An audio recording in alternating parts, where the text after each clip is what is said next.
வணக்கம் நண்பர்களே. இன்று ஏப்ரல் 7 உலக சுகாதார தினம். ஆரோக்கியம்தான் உண்மையான செல்வம் என்று சொல்வார்கள். இந்த தினம் ஏன் முக்கியம்?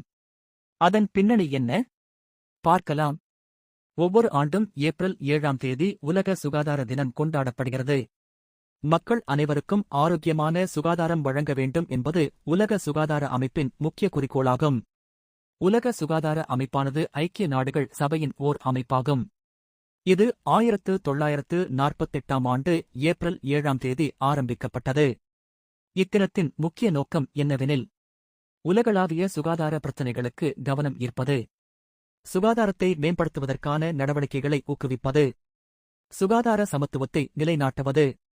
நாம் தினசரி வாழ்க்கையில் செய்ய வேண்டியவை: சுத்தமான உணவு, உடற்பயிற்சி, போதிய தூக்கம், மனநல பராமரிப்பு. இவை எல்லாம் நம்மை ஆரோக்கியமாக வைத்திருக்க உதவும்.